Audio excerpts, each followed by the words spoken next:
On this episode of Mythbusters, I am gobsmacked. Adam and Jamie restage a backyard bonfire of ice and thermite that still baffles the experts. Next, Tori, Grant, and Carrie pump up the volume to try to trigger a car full of rifles with a thumping car stereo.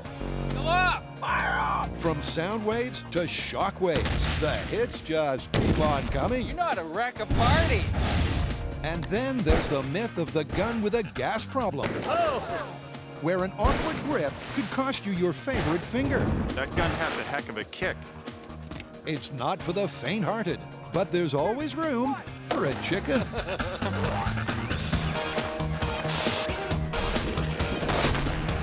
Who are the Mythbusters? Adam Savage Today's forecast, 70% chance of science. and Jamie Hyneman. It's fun, yet deadly. Between them, more than 30 years of special effects experience. Joining them, Tori Belleci, Grant Imahara, and Carrie Byron. That was a rush! They don't just tell the myths, they put them to the test.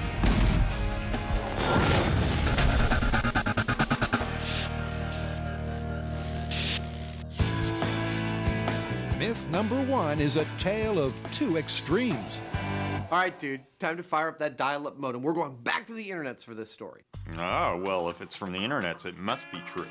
You don't have to be sarcastic. This one's about thermite, and I think you'll like it. What is it? All right, these two guys, they take a bucket of thermite, they put it on a bunch of blocks of ice, and they light it with a fuse, and it doesn't just burn like we've seen thermite burn. The whole friggin' thing explodes. Watch this clip, man. I think it's actually pretty credible.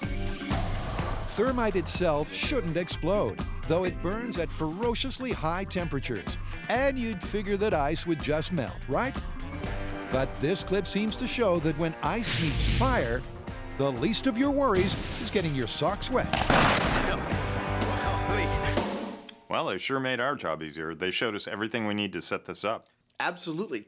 11 pounds of thermite, 10 one-pound blocks of ice. And a fuse and a pack of matches to set the whole thing off. I love it. Let's head out to the bomb range and try it out. Okay. Now, these two know they're thermite. Who could forget the racing stripe they burned through the roof of a car for the better to end with a bang myth? But now, before trying to replicate the ice explosion, Jamie wants to warm up with a trial by fire. Now I'd like to fine-tune what you might call the thermite delivery system, but we can also have some fun here. So what we're building first is a kind of pagoda from bricks and steel plates. The idea is to see how many plates the thermite burns through once it's ignited. Thermite's a mix of fine metallic powders, but the ideal ratio is debatable. Of course, we want the best burn for our buck, so this penetration test should be a great way to try out Jamie's special blend. While he taps, tips, and stirs, Adam stacks. You know in Alien when the face hugger is on Kane's face and they cut through the knuckle and it starts to bleed molecular acid and it goes through all the decks of the ship one by one? That's pretty much what we're looking for here. Jamie first fills a flower pot with thermite. He knows they can't afford a single crack in the system. In order to keep its integrity intact during this test, we're going to put the ceramic flower pot in this metal bucket with a hole in its bottom right here. And we're going to fill the surrounding part with sand. Keep it all contiguous. From here, it's all quite simple. Jamie sets two matchbooks in the bucket, hooked up to a fuse. Okay, this is thermite penetration test. In 3, 2, 1. If all goes well, we'll see a cascade of fire burning through a bunch of steel plates. And the thermal imaging camera should enhance the experience. I've always wanted to see this thing in action just like this. As far as I know, it's never been done before. I mean, you see what happens after the fact, but we're going to see the whole thing all at once. So this little pre-myth appetizer could go anywhere.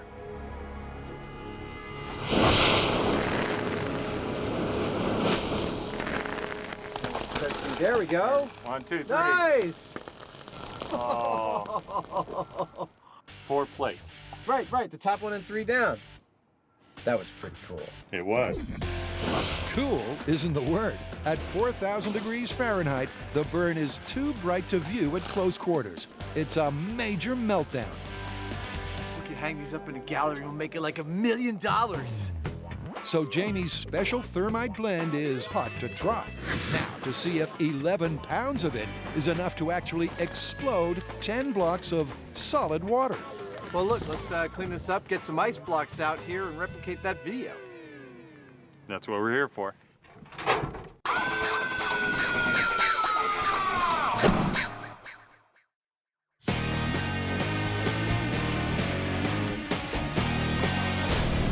All right, so this myth comes from a viewer. It's called woofer weaponry. Try saying that 3 times fast. Okay, besides being a tongue twister, what are we talking about here? This is that a subwoofer can actually set off a weapon. But not just any weapon, a very specific type of combat rifle called an SKS. Cool, tell me more. The story is that these Russian gangsters are driving around with these weapons in the back of their car. I mean, let's face it, they're gangsters, that's what you do.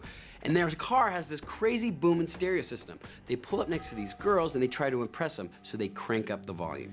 The stereo system's so loud, the guns begin to vibrate and suddenly, bang, bang, bang, all the guns go off. Gunfire not being the best pickup line, I'm assuming it scared off the girls. Talk about embarrassing. Yeah, awkward. This viewer myth is simple and terrifying. If and when the bass gets the car bouncing, the vibration is supposed to set off the SKS rifles, and they could potentially keep firing bullets till the clips run out.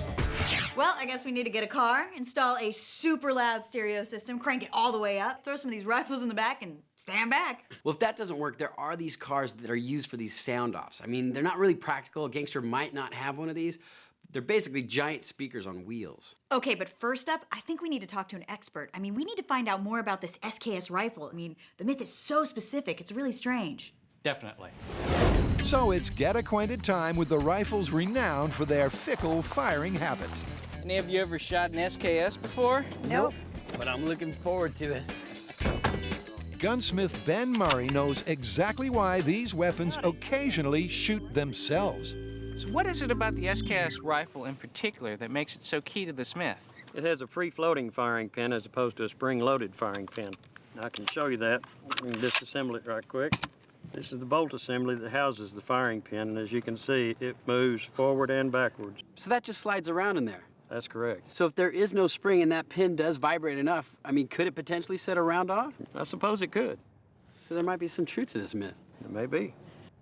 In most semi-automatic rifles, the spring simply holds the firing pin at the rear of the housing until the hammer strikes it, driving the pin onto the primer and firing the bullet. But the SKS with no spring has a firing pin that floats free and could bounce around, potentially causing an accidental discharge. There's plenty of verified incidents to support the claim, but we want to know if something as simple as sound waves could really dislodge those springless pins. So that kind of looks like a problem. Yes, there's quite a few in our country that have this free-floating style firing pin. In fact, that's why we came up with a spring-loaded firing pin to replace it. So Ben's fixed the problem, but to properly test the myth, we're using guns without the springs. Now, before we start testing to see whether or not subwoofers will set one of these off without using the trigger, we need to make sure ours work. So that's all we're doing today. We're just shooting guns. This day can't suck. Carrie declines the chance to shoot. Her mind is fixed on the possibilities of the myth. The gun can go off without even touching the trigger. That means, say our SKS is in the back of a car with a really good stereo system and there's a lot of vibration, it could actually maybe push this pin forward and make the gun go off, which means our myth would be confirmed. Tori and Grant figure 5 guns should make a mythical car full. So, on with the testing. All right, this one's working.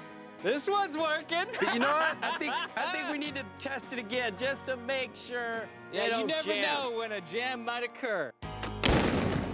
And when the bullets run out, they can justify their jubilation.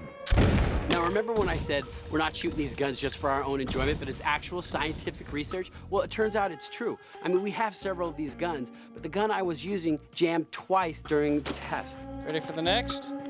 I had a jam. So that means we can't use that gun for when we do the experiment with the subwoofer, because if it does jam during our subwoofer test, it makes it an invalid test. See? We're not just out here shooting guns for the fun of it. This is serious scientific experimentation. With 6 guns tested and 5 selected, it's time to fit a car we call the Great White with a thumping sound system. So what size stereo you think we can get in this thing? I don't know, but we want this thing to vibrate a lot. Well, we got no shortage of space. You know, you could probably fit like 4 bodies in the back of this trunk. Yeah. Naturally, they've sourced the best and the bassiest system in town. A little embarrassed about this car. I think they're gonna laugh at us. I'm laughing at us. Oh, that is sick. Wow. Hey, Kenny, Paul, how are you guys? Hey, welcome to Auto Sound. Well, the myth that we're working on involves a guy with a really big car stereo. He has a special type of gun in the back seat called an SKS. The car stereo was so loud that when we turned it up, it set the gun off. You think it could happen? Well, I've seen everything from nosebleeds to cracked windshields, so it's possible. Not quite your standard sales pitch, but those cracked windshields sound promising. Ooh, what is that? This is a 12-inch square driver from MTX. It's the 8500 series. It's going to handle about 750 watts RMS, and it's square because it has more surface area, which means it's naturally going to have more output. More speaker, more output. And I think it's going to do what you guys need it to do for your application. Well, you gotta see our car first, and then you can make that call. Okay. One thing's for certain, a stereo like this way outclasses the car they drove up in. This is perfect!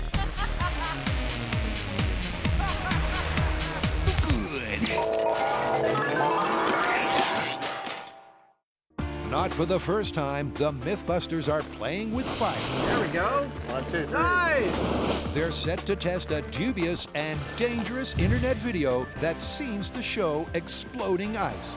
The clip shows what is purportedly 11 pounds of thermite in a metal bucket sitting on top of 10 blocks of ice. They light the thermite, it does what we expect thermite to do, but then all of a sudden, poof, out it goes in a big explosion, flinging bits of metal everywhere. Now we're going to do exactly what they did and see if we get the same result. It's hard to believe that mixing fire and ice could ever end in a boom. Retired FBI man Frank Doyle thinks that concealed gunpowder might be the cause of the conflagration. Well, I'm a little skeptical, and I think they've done something a little iffy. All right, well, there's only one way to find out. Hey, let's do it! So the 10 one-pound ice blocks get unloaded and stacked on a bed of bricks. 10 blocks of ice. We'll go get the thermite. This time, there's no ceramic pot. As in the clip, the thermite goes straight in the pail. Frank sets the fuse. Adam sets the scene. Let's get behind the barrier and replicate a couple of internet pyromaniacs. And Jamie lights the wick. This is thermite and ice in 3, 2, 1. We're good. Needless to say, never try this yourself. We've got all the safety gear, the expertise, and the blast screen. It's killing me. Don't tell me. What the heck? This is close to a worst-case scenario, when the explosion you're expecting to happen doesn't. I think it's a dud. So Jamie slips into something less comfortable, but way more fireproof. He and Frank fashion a new fuse. Then Jamie takes a furtive walk, knowing the old fuse could catch at any time. So Jamie's put on the full fire suit to protect himself to replace another fuse and matches because, well, we don't know. He could touch that bucket and it could all go off. So it's a little bit touch and go right now. Jamie wastes no time setting the new spark. He's lit it. Let's hope it stays lit. This experiment should confirm or bust the myth of exploding ice. That looks like the match is going off. There it goes.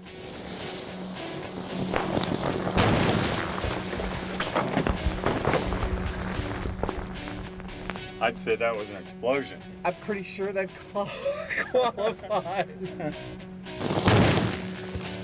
And Adams found the source of that thunk that shook the blast screen.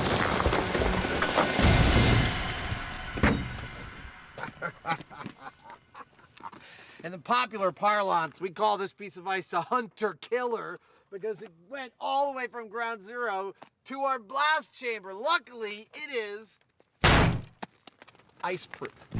Some chunks of ice flew as far as 150 feet.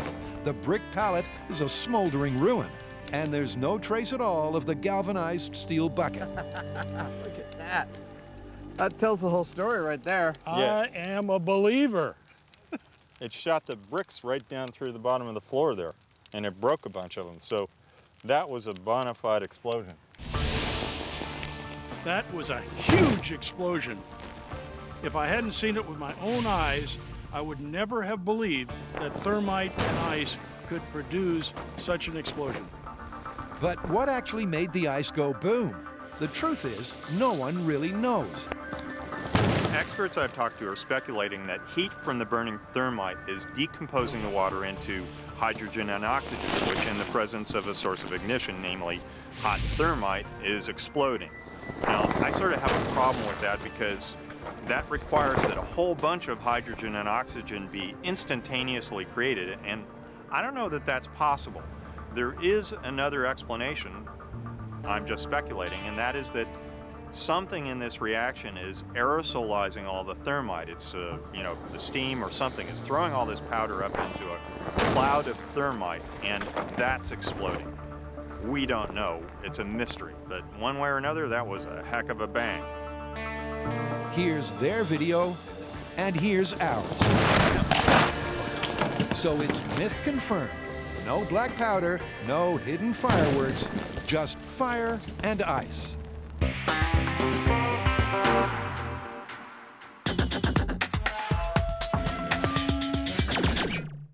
Carrie, Tori, and Grant are testing the myth of the Russian gangsters who turned the music up so loud it triggered a bunch of loaded SKS rifles they had stashed in the car. They've got the guns, the car, and a sound system that could shake loose your fillings. All right, you ready? Yes. I think so. Oh, So unassuming and then bang! You filled up the whole trunk. that's bass, baby. Oh, my eardrum. Look at the rust coming off the top of the roof. Oh, my God. We're going to tear this car apart. But first, they want to spiff it up with a high-speed, pimped-out paint job. There's going to be all these hot rod enthusiasts going, that's not how you paint flames on cars. What are you doing? You know what I got to say to that?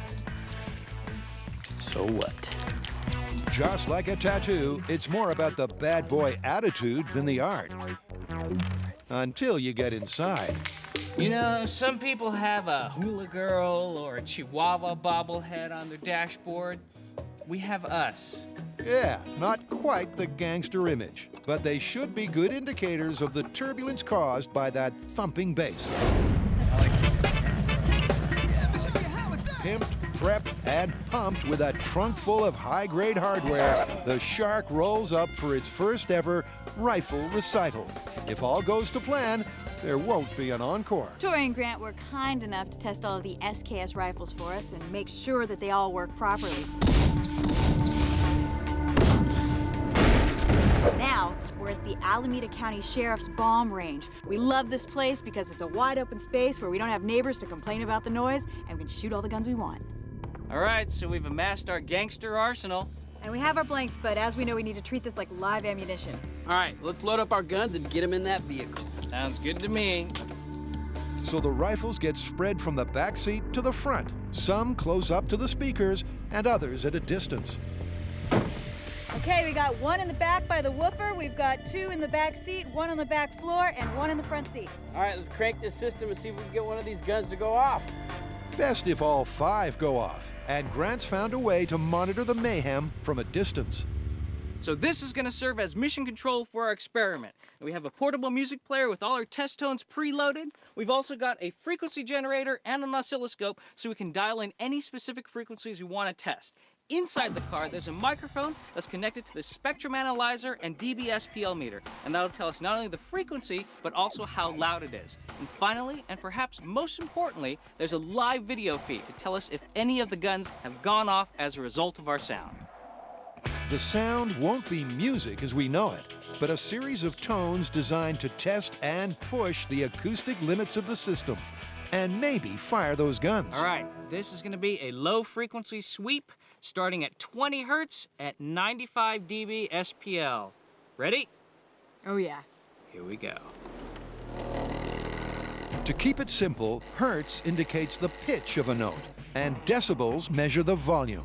95 decibels is roughly as loud as a motorcycle revving its engine. So far, not one round has fired off. We're not all the way through the sweep yet. But the signs aren't good. The bobbleheads are barely bobbling, so we'll change tack. All right, next I got a tone that alternates. Like, wee, wee, wee. Yeah, we want to see that pin fire off one of these bullets. All right, you guys ready? Ready. Yeah. Crank it up, Grant. If this works, they can expect to hear multiple gunshots at any moment. Is that it? That's it. You see anything? Okay. Come on, let's make that car vibrate. Not one round has gone off yet. All right. One wiggle. I mean, the gun's not even shaking. Okay, so that didn't work. What would be the next step? Louder. I like that. Let's go louder.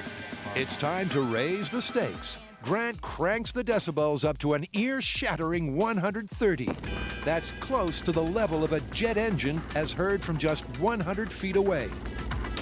There you go. That's what I'm talking about. Look at those speakers. Yeah, look, the gun is actually vibrating. Look, well, no, it's the camera that's vibrating. Whoa! There's dust and everything getting knocked all around. It's crazy. Whoa! Oh, no, the camera cut out. We lost it. Oh, no.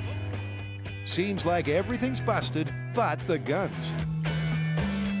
Still, Grant sees a little room to maneuver. For all these tests, the guns have been horizontal on the various parts of the car. Now what we're gonna do is change their orientation. So instead of being horizontal, they'll be vertical. And that way, we hope that the pins will be in a better position to set off these blanks and hopefully get a result. Grant's enlisting the force of gravity to help dislodge those pins. It might not help, but it sure won't hurt. You know, if this doesn't do it, I don't know what will. Well, it's definitely working. You can see that speaker just vibrating. Wow, look at that gun. The gun's shaking. Yeah, I think it is. Yeah, heck yeah. Come on, go up! Fire off! Shoot that gun. There's a lot happening in there. Gosh. Still not firing. But once again, none of the SKS shooters go bang. Mind you, there was some collateral damage. And this stereo system was crazy. I mean, it was vibrating the entire car so much that it actually bust the gas line and it's now leaking fuel. So this car is done, but that doesn't mean the myth is done. It just means we got to find out if this is even possible. Now to investigate one more way you can hurt yourself with a handgun. What you got there? This is a pretty grisly depiction of the dangers of mishandling a firearm. You mean like when you shoot yourself? No, merely by having a poor grip. Check this out. That's nasty. The severed thumb is so nasty, we can't show it on TV. It's a graphic myth, so here's the tale in graphic form. This beast of a sidearm is a hunting pistol designed to bring down big game. And some of the gas that propels the bullet also escapes between the back of the barrel and the front of the cylinder. And therein lies the myth. If you have a digit in the wrong place at the right time, the force of the blast could blow your thumb clean off. I have a hard time believing that this could happen just from misfingering a gun. Well, that is what we have to figure out. Okay. Out on the range, gunsmith Frank Tabor has brought along the cannon in question. So, Frank, according to the myth, the guy lost his thumb because he held it like this. Do you see any immediate problems with that? Oh yeah, you have that gap between the cylinder and barrel, and you got a 2,300 foot per second cartridge. There's a lot of gases, and it comes out that just like a cutting torch. So you think there could be some real damage? Oh, Oh, that's a big gun. I can't even reach up into that area with my hands unless I was doing this with it. Well, people do strange things. and strange people do very strange things. They look delicious, don't they? Yeah, and I'll bet to you, they look harmless. But the fact is that ferromelons are a growing problem in the US and around the world. That's why we invented the Melon Hunter 2000. Just what can it do to take care of your ferromelon problem? Watch and see. Adam sets Jamie a tasty target to test out the weapon on high-speed video. Frank slips one in the chamber, and Dirty Jamie lines up a clean shot.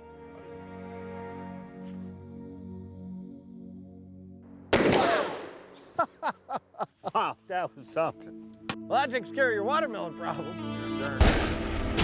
It's another notch on Jamie's belt of dead fruit and vegetables. But he did get a feel for the firearm. That gun has a heck of a kick. Now, I have to be honest, I was a little afraid of it at first, thinking that it was gonna like hit me in the head afterwards. So I can kind of see how somebody might wanna grab it in an unusual way to make sure they had a hold of it. Now it's Adam's turn to take a shot, feel the force, and maybe make a prediction. It's not that I'm lactose intolerant, but if milk gets in my way, I'm gonna take care of the problem. Talking.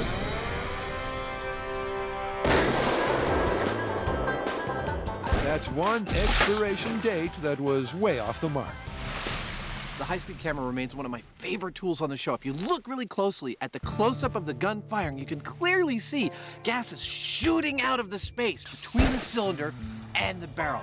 This is where we'll be looking for damaging amounts of energy. If the story behind the gruesome photo is true, the man's left thumb went south due to a clumsy grip across the cylinder. But after handling the hardware, Adam's best bet is a thumbs down. While it's an impressive amount of gas you can see coming out of the gun in the high speed, I still don't feel like it's gonna sever a finger. Well, they've got the gun, the bullets, and the venue. All they need now is a disposable digit.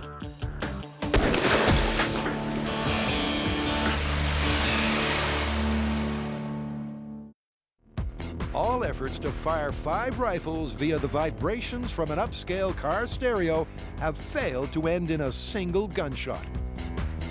You know, if this doesn't do it, I don't know what will. So the next to last resort is a visit to Meyer Sound. These audio experts already helped us prove that sound alone can't make you lose your bowel control. Just be like all over myself. And that the human voice can break glass. I did it! But today, we've brought our rifles to them to see if they can help us figure out a sweet spot, a special frequency that will cause the SKS rifle to discharge. Here to help is Roger Schwenke. And once he knows what the myth entails... Well, if it's the firing pin that's unique about this gun, then let's isolate that and see what happens to it. Okay. Great. So Tori strips out the pin, and Roger opens the test chamber. So what do you usually use this thing for? This is literally a speaker torture chamber. What do you mean? I mean, we torture our speakers both thermally and mechanically to make sure that only the strongest get shipped out of the factory. So far, we've focused more on the low notes, but it's fair to say we might have missed that perfect pitch. So resonant frequency is the frequency at which an object will begin to vibrate in excess of the energy that you put into it. For example, with our trying to break a wine glass with your voice experiment. At many different frequencies, the wine glass vibrates, but at one specific frequency, it begins to vibrate a lot and eventually shatters. That is what we're looking for in our firing pin, and if we find that, then there's a chance that this gun just might go off. Do it. Do it now. So Roger fills the chamber with pink noise. That's a whole range of different frequencies blasted out together. It's like an earthquake. And the volume's cranked way up to 150 decibels. The speaker moving, and it looks like it's vibrating, but the pin doesn't look like it's separate. Yeah, it looks like the whole mechanism's moving, but the pin is not going up and down. Yeah, still a little hard to tell. What is the accelerometer reading? It's responding about the same at all frequencies. What does that mean for us? Well, it's not resonating, it's moving, but it's not resonating at any one particular frequency. The pin hasn't moved inside the housing. That's good news for the Russian mob, and a kick in the pants for the myth. But maybe testing the pin alone wasn't the best plan. So... I put the gun back together, we've loaded it with the blank. I have the gun pointing nose down with the safety off. That way it gives us the best possible chance for this gun to go off accidentally. And hopefully something in that gun might resonate to cause this gun to go off without pulling the trigger. So we are locked and loaded, ready to go. Okay, hit it, Roger. Bring on the noise. That is menacing. And this is with the safety off, so it's giving it the best possible chance, but still, it's not firing. Yeah, if this happens at all, it should happen fairly quickly, and it's not happening. So Roger pulls the plug. The resonant frequency theory fails to fire. But if you think it's over, if you truly believe we'll end this myth with a shameful shudder, you so don't know this show.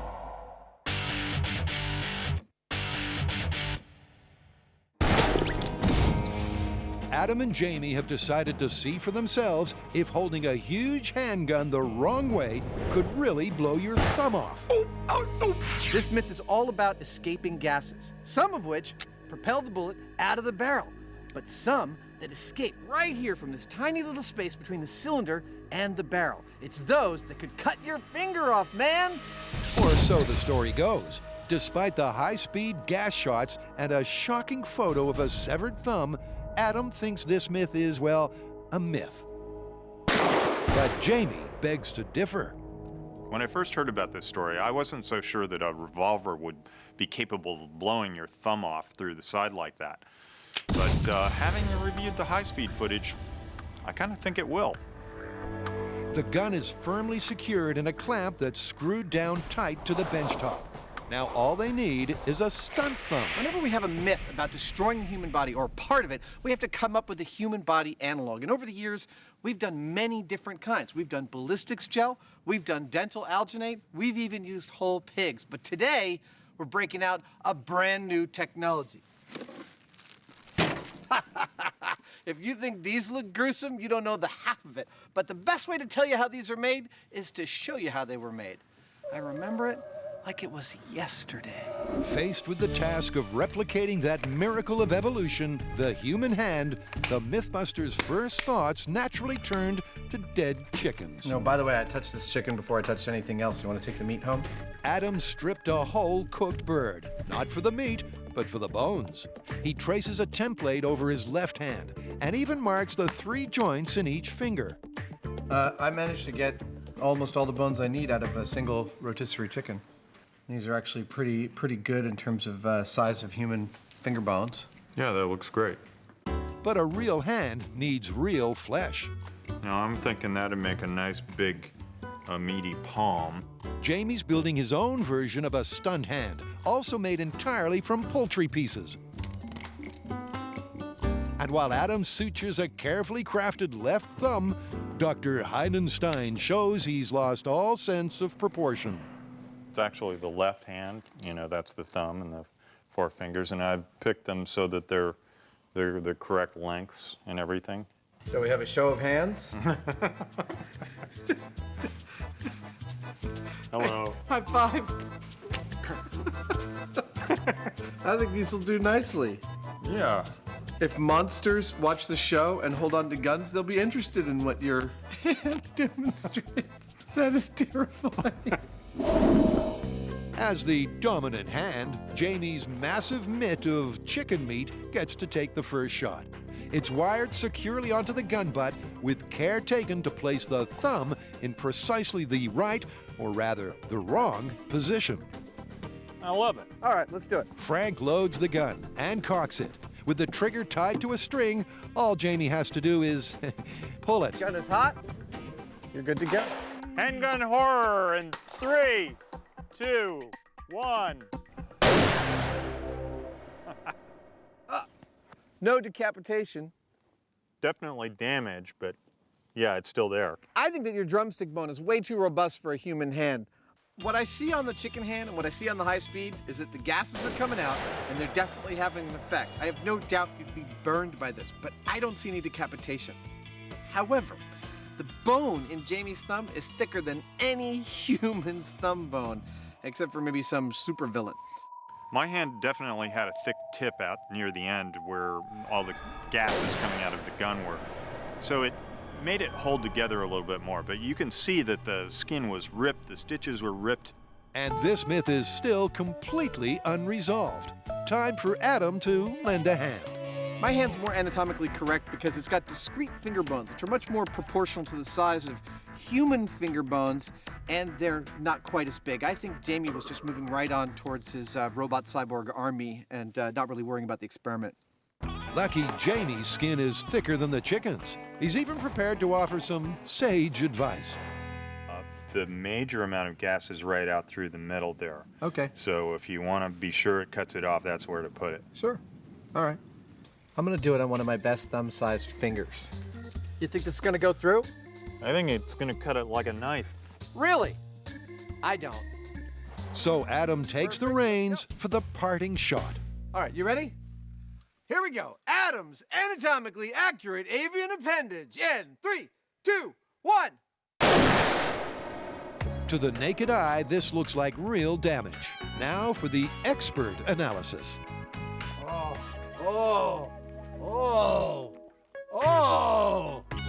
Okay. Wow! What Adam means to say is they've shredded one chicken finger and shattered another. This one is torn to shreds. And what about that one? That is cut almost clean through. Wow! Well, I want to check it out on the high speed, but this looks nasty. Yep, I think he lost his finger. There's no doubt about it. Adam's carefully constructed chicken hand had the right size bones to simulate human fingers. They even had 3 joints, right where they're meant to be. That is totally clear. Those gases have cut through that finger absolutely. Like you said, like a knife. Yeah, there's chicken flying everywhere. I am gobsmacked. That is one of the more gruesome things we've ever filmed on high speed. Well, it doesn't get any more definitive than that. Nope, it's confirmed. Totally confirmed. Well, let that be a lesson to you. If you've got to have a handgun, make sure you know how to use it. I can't believe you can eat buffalo wings so quickly after that. What do you mean? I'm going to cook up Frankenhand for dinner.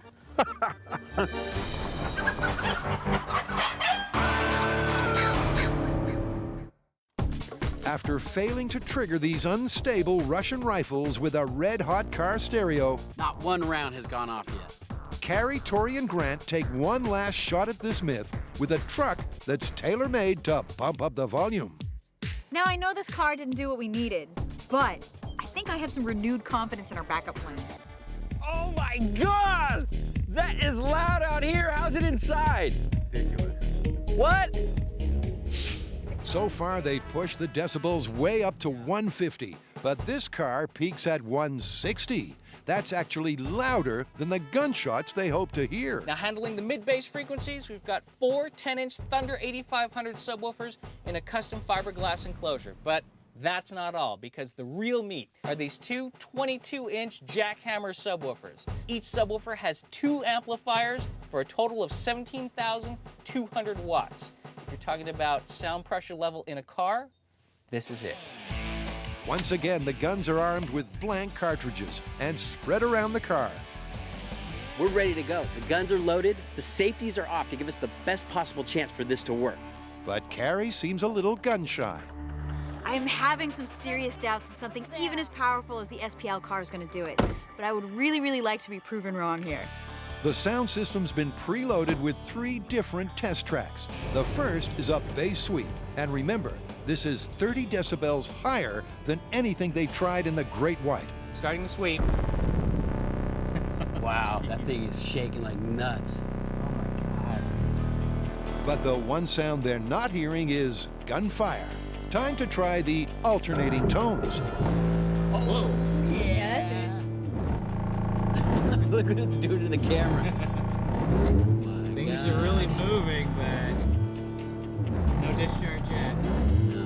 159.5? Yeah! And this is way crazier than a gangster vehicle would have. I mean, there's no way a person could be sitting in there and listening comfortably. Absolutely.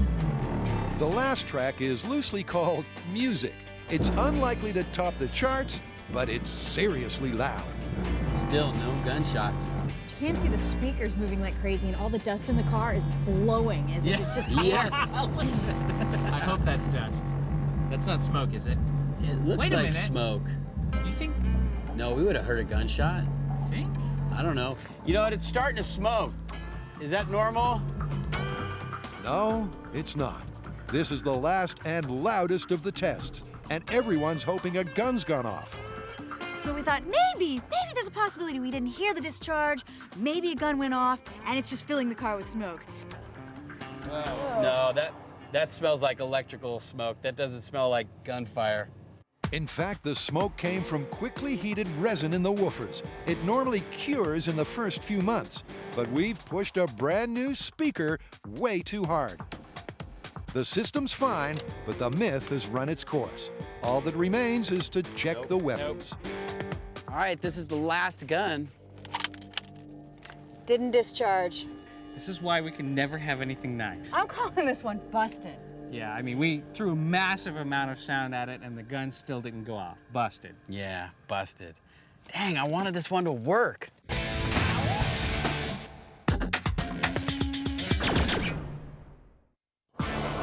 Adam and Jamie have already confirmed the internet myth of ice blocks exploding in flaming thermite. I'd say that was an explosion. I'm pretty sure that qualifies. But why leave it there? Regular viewers know we're always ready to supersize a myth. Ah, it's beautiful. Even when things do go to plan, it's often worth upping the ante. Last one. Each of the 4 slabs weighs 300 pounds, and they're as slippery as hell. Think you can move these without dropping them? Gonna have to. Jimmy's moving very slowly because the ground here is very uneven and a big jostle could cause these ice blocks to all shatter. We don't want that. Yet he's also got to move fast because they're melting. So there's no time to spare. Adam serves it up. Oh, yeah. Ah, I'm going to be an ice mover when I grow up. And Jamie does the carving. They're using 10 times the ice and 10 times the thermite. This thing right here is a little bit more macho going on here. I'm not going to use a torch to ignite it. I'm going to use these things, which are fuse igniters, and they work kind of like so. And then I'm going to leave quickly. All right, Jamie, we are all in place in the bunker. You may fire when ready, sir. Supersized thermite in 3, 2, 1. Now here's the thing about thermite. Being volatile means it's also unpredictable. And this tub full of red powder is taking its own sweet time. Thermite's kind of, I hate thermite. I'm putting thermite in the category with electricity for a big pain in the it's interesting, but it's problematic. I don't see any smoke or anything. No, it looks like a total misfire. But when it works, there's nothing like it. Whoa, whoa, whoa, whoa!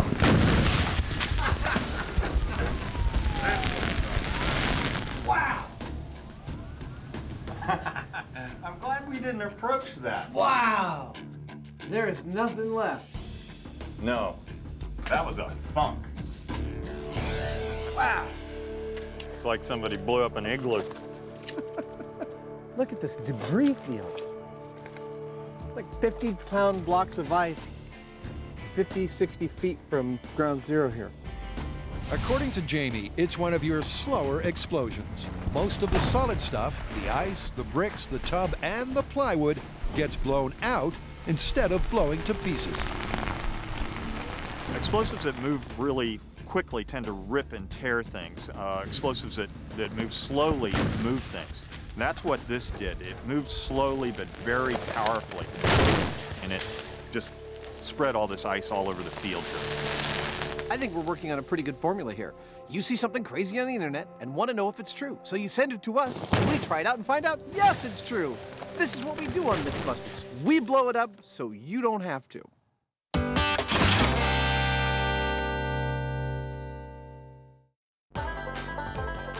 Tori, Grant, and Carrie have busted the myth that vibrations from a souped-up car stereo triggered a bunch of dodgy rifles. But Tori's found a related myth that's easy to test and guaranteed to end with a bang. Well, we've come a long way accidentally setting off one of these SKS rifles, but you know what? We're not done yet. There's one other thing I want to try. What's that? Now, apparently during this turf war, a bomb goes off in a gangster's house and wipes out his entire gang. Now, after the explosion, the police go through the debris and find these SKS rifles with empty shells next to them. However, nobody in the neighborhood heard gunshots before or after the explosion. So the idea is that the Shockwave set off the weapons. Apparently so. The guys know that a springless SKS could be seen as an accident waiting to happen. But where sound waves failed to set the firing pin a-quiver, a high-explosive Shockwave might do the trick. To find out, they build a mock living room and carefully place 4 loaded rifles just where you'd expect to find them. Now we're going to deliver a special package of C4 to this scene. We're going to be safely down in the bunker when it goes off, and after a big explosion, we're going to see if the percussive force from a bomb can actually set off any of our firearms. Either way, we're getting destruction. We're all pretty happy about that. Special delivery for Mr. Buster. If sound waves can set a speaker cone dancing like this, just imagine the percussive force of a high-explosive shockwave. You know what the thing that's really bumming me out about this is we're probably gonna damage these guns. But I guess if you wanna make omelets, you gotta break a few eggs. Let's hope they finally break something. JD saunters back to the bunker as our guys weigh the odds. All right, quick predictions. Okay, I think if any of the guns are gonna go off, it's gonna be the one in Buster's hand because I've got his finger on the trigger. I don't think that any of the guns are gonna go off. I don't think that this is even enough energy to make them go off. I think the living room's gonna disappear along with the guns, and we're gonna have to find them to find out whether or not the bullets went off. All right, you guys ready? Ready? Absolutely. All right, this is explosion setting off SKS rifles. All right, Carrie, take it away. In 3, 2, 1. Nice. Nice one, JD. That never gets old. It's the blast we were begging for. But did it trigger even one of the guns? Wow, you know how to wreck a party. Now, the easy part, finding the guns. Like there's a hole right where the package was. All right, should we check them? Yeah. That one didn't go off. Let's check Buster. All right, show us what you got. Okay. Look at that one, the safety actually went back on. Nope. Didn't fire off. All right. That was the one that was in his hands with the finger on the trigger. 2 guns down and 2 to go. What? Oh! The round went off! Oh my God! It's no surprise that a C4 Shockwave has the edge on one of the world's best and loudest car sound systems. But at least we've got a result. Last one. Didn't go off. But you know what? One did. And 1 out of 4, I say this is plausible. Yeah, I mean, the gun fired as a result of the explosion. Plausible. I'd buy that. Plausible. That is crazy. I can't believe it worked. After days of disappointment, this should at least send them home happy. And the message couldn't be clearer. It's unsafe to leave loaded guns in exploding rooms.